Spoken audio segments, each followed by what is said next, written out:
आप सभी तमाम सम्मानित शिक्षक गणों को मैं संतोष यादव इस चैनल के माध्यम से स्वागत करता हूं। आइए आज हम टीएनए एग्जाम जो आपका नवंबर में होना है, झारखंड टीएनए के लिए मैं यहां पर महत्वपूर्ण प्रश्न लेकर के आया हूं और ये शिक्षण कौशल पद्धति बाई सिलेबस मैं कराने वाला हूं एमसीक्यू क्वेश्चन। ठीक है, तो आप लोग अंत तक बने रहिएगा। सिलेबस है हमारा पेडागोजिकल स्ट्रेटेजी। ठीक है, तो यहाँ पर पेडागोजिकल स्ट्रेटेजी के बारे में हम लोग पढ़ाएंगे और पढ़ेंगे। टीएनए परीक्षा के लिए संभावित प्रश्न है ये। ठीक है, ये ऐसे प्रश्न है जो आपके एग्जाम में यहाँ से प्रश्न छपेंगे। ठीक है, और पिछले बार जो हमने टीएनए का जो फर्स्ट राउंड का एग्जाम हुआ था उसके लिए बहुत सारे प्रश्नोत्तरी हमने करवाया था और बहुत लाभकारी वीडियो था, बहुत शिक्षक को उससे फायदा हुआ था, लाभ हुआ था। तो मैं उम्मीद करता हूं कि ये वीडियो जो है आपके लिए बहुत हेल्पफुल रहेगा। एग्जाम में यहाँ से प्रश्न आपके बनेंगे। ठीक है, इसलिए अंत तक बने रह करके आप जरूर प्रश्नों को देखिएगा।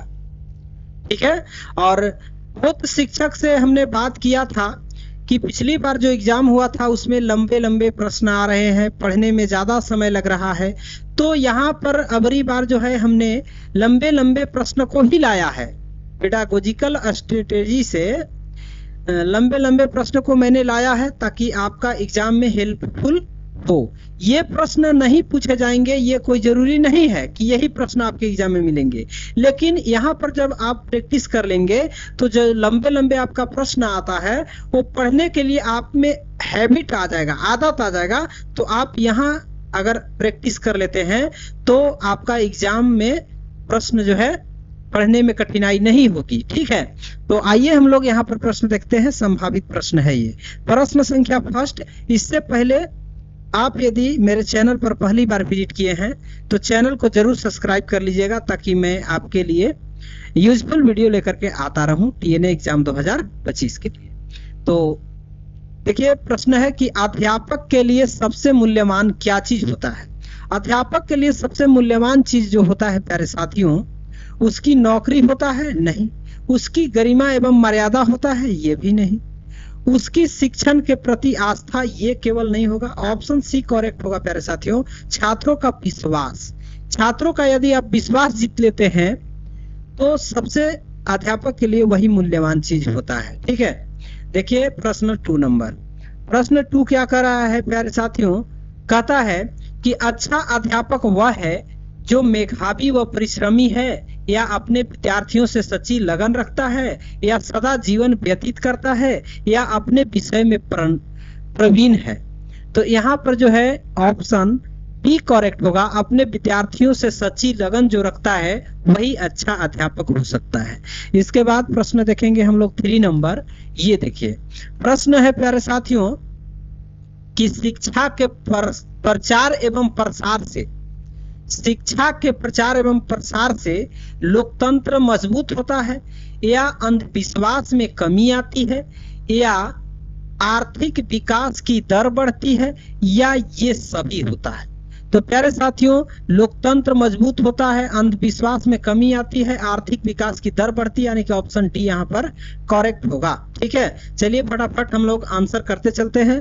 प्रश्न संख्या 3 देखेंगे। करा है कि शिक्षा के प्रचार एवं प्रसार से लोकतंत्र मजबूत होता है या अंधविश्वास में कमी आती है या आर्थिक विकास की दर बढ़ती है या सभी।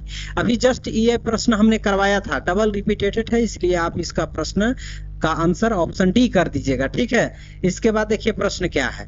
प्रश्न है प्यारे साथियों कि आप स्कूल के बाहर अपने किसी छात्र से किस प्रकार व्यवहार करेंगे। यदि आप किसी छात्र से स्कूल से बाहर अगर आपकी मुलाकात होती है तो आप किस प्रकार छात्र से व्यवहार करेंगे। अजनबी की तरह, ये तो गलत होगा। उससे बात करना पसंद नहीं करेंगे, ये भी गलत होगा। बहुत गंभीर होकर बात करेंगे, हाँ यही सही है, यानी कि ऑप्शन सी सही है। मित्रों की तरह व्यवहार करेंगे, नहीं, ये तो आप जब कक्षा के अंदर होंगे तब आप जो है मित्र की भांति व्यवहार करेंगे अपने छात्रों से, ठीक है। इसके बाद 5 नंबर प्रश्न है, शिक्षण क्या है? प्यारे साथियों, शिक्षण की बात हो रहा है। शिक्षण क्या है? एक कौशल है या एक कला है या एक क्रिया मात्र है या एक तपस्या है? तो इसका आंसर जो होगा, शिक्षण एक कौशल है, एक स्किल है, ठीक है। और एक चीज और मैं बता रहा हूं, आप लोग समझिएगा। देखिए यहाँ पर टीएनए का सिलेबस, अनुमानित सिलेबस हमने कराया है। यदि आप नहीं देखे होंगे कि क्या क्या चीज पढ़ना है, तो एक वीडियो हमने अपलोड किया है। टीएनए एग्जाम नवंबर में जो 2025 में होनी है, उसके लिए अनुमानित सिलेबस हमने बता रखा है। आप नहीं देखे होंगे तो उसका लिंक मैं इस वीडियो के डिस्क्रिप्शन में दे दूंगा, आप लोग देख लीजिएगा, ठीक है। तो यहाँ पर आपका इसका आंसर एक कौशल हो जाएगा। शिक्षण क्या है? एक कौशल है। इसके बाद 6 नंबर देखिए, प्रश्न है प्यारे साथियों, प्रश्न है कि शिक्षा तभी सार्थक होगी, मतलब शिक्षा तभी सार्थक होगी जब पाठ्यक्रम केंद्रित होगा, छात्र केंद्रित होगा, रोजगार केंद्रित होगा या समाज केंद्रित होगा। देखिए यहाँ पर इस प्रश्न का जो आंसर होगा प्यारे साथियों, छात्र केंद्रित होगा, यानी कि ऑप्शन बी, जब छात्र केंद्रित होगा तभी शिक्षा सार्थक होगा, ठीक है। इसके बाद प्रश्न देखेंगे हम लोग 7 नंबर। आप लोगों को क्लास अच्छा लग रहा है तो आप चैनल को अवश्य सब्सक्राइब कीजिएगा, वीडियो को लाइक एंड शेयर कीजिएगा, ठीक है, अपने दोस्तों के पास, ताकि मैं जो वीडियो आप लोगों के लिए प्रोवाइड कर रहा हूं, ये सभी का बेनिफिट यहां से मिलता रहे, ठीक है। देखिए कह रहा है कि शिक्षण की समस्याओं का हल करने का दायित्व किसका होता है? शिक्षण की समस्याओं का हल करने का दायित्व किसका होता है? प्रधानाचार्य का, शिक्षकों का, सरकार का या शिक्षाविदों का?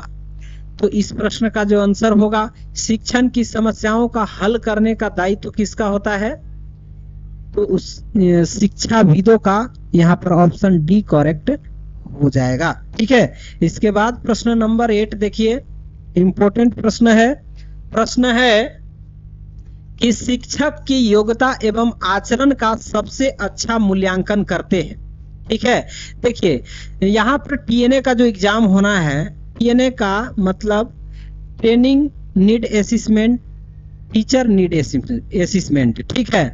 तो यहाँ पर टीचर नीड असेसमेंट जो आपका टीएनए का फुल फॉर्म होता है, तो टीचर से संबंधित यहाँ पर जो है पेडागोजिकल स्ट्रेटेजी में हमने प्रश्न लाया है, ठीक है। और यहां से प्रश्न आपका 100% बनेगा, ठीक है। तो इसलिए आप जरूर देखिएगा। शिक्षक की योग्यता एवं आचरण का सबसे अच्छा मूल्यांकन करता है, कौन करता है?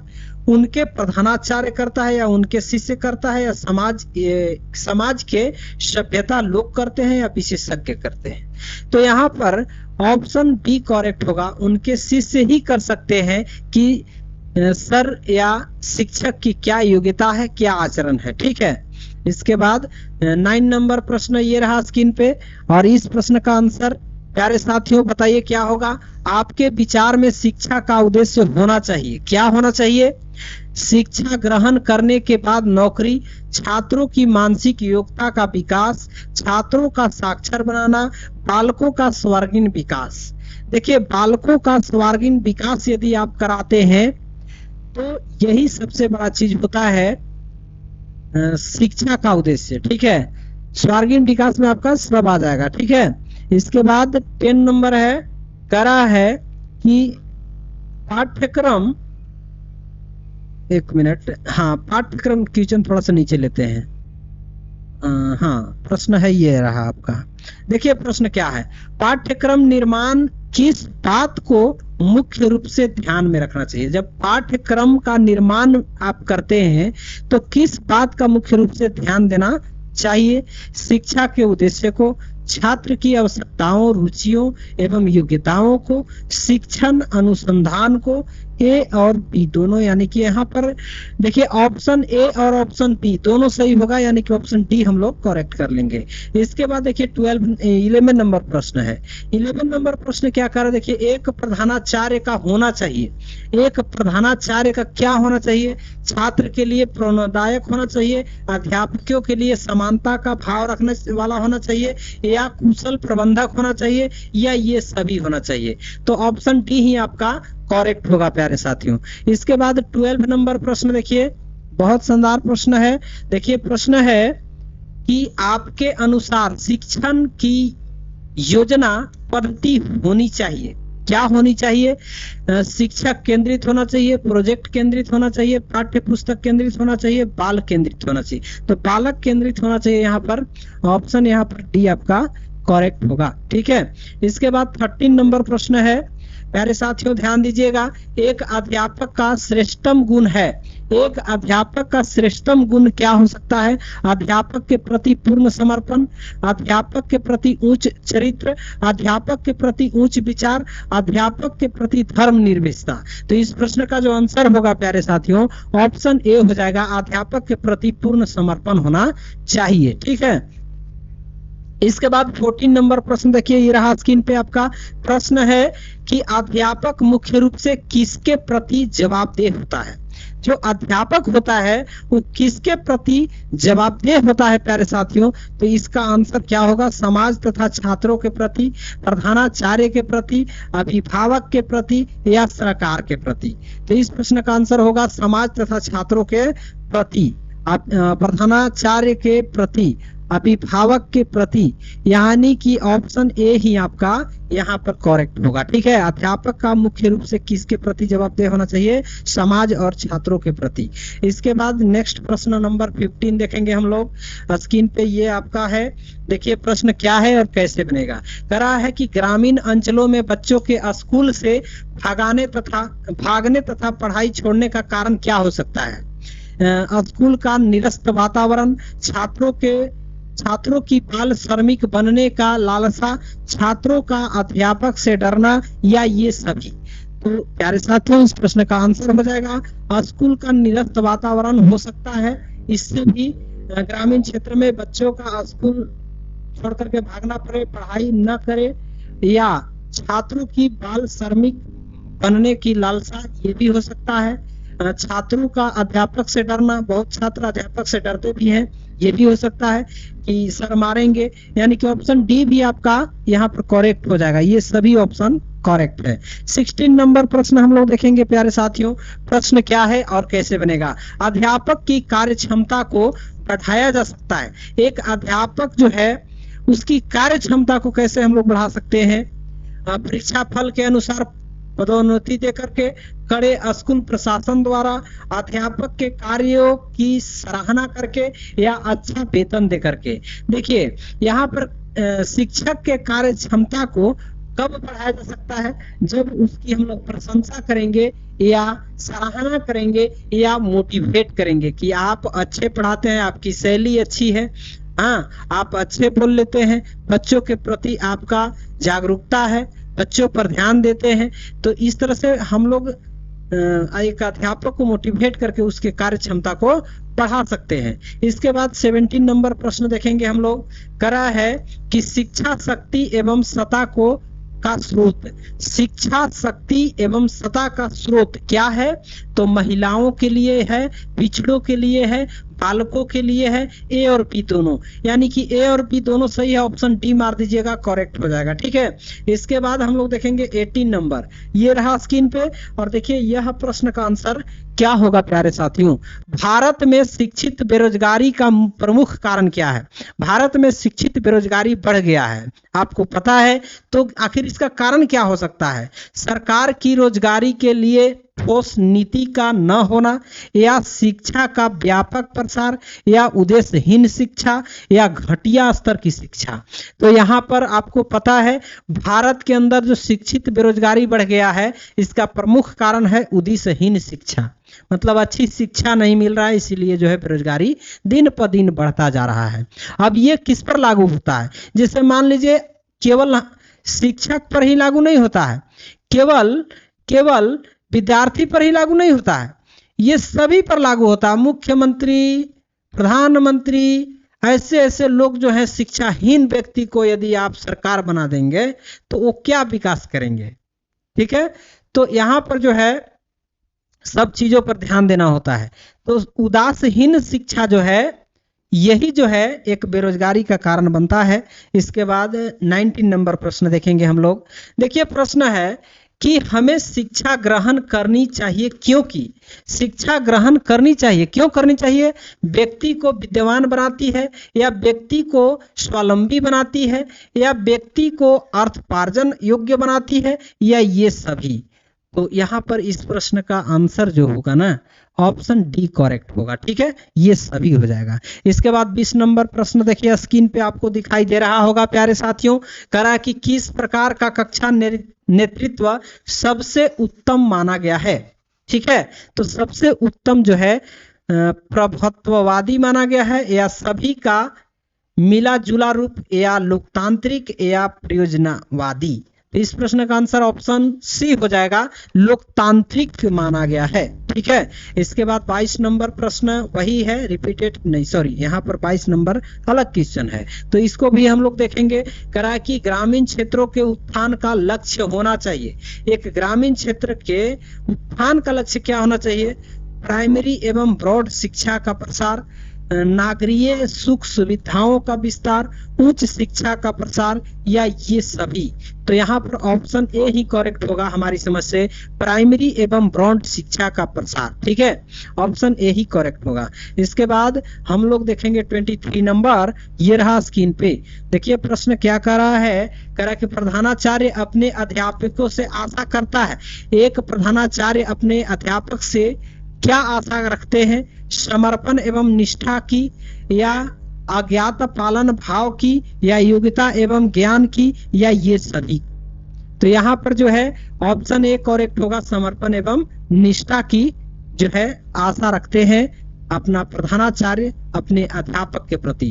24 नंबर देखिए प्रश्न है स्क्रीन पे, कह रहा है कि अभिभावक अपने बालकों के लिए अध्यापकों से क्या आशा रखते हैं।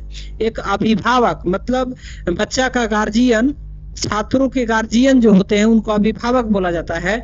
तो अपने बालकों के लिए वे अध्यापक से क्या आशा रखते हैं? निष्पक्ष व्यवहार की, सहानुभूति एवं प्रेम की, योग्यता एवं ज्ञान की, ए और बी दोनों। तो ऑप्शन यहाँ पर ए और बी दोनों हो जाएगा, यानी कि निष्पक्ष व्यवहार की, सहानुभूति एवं प्रेम की। ऑप्शन डी करेक्ट होगा, ए और बी दोनों हो जाएगा प्यारे साथियों।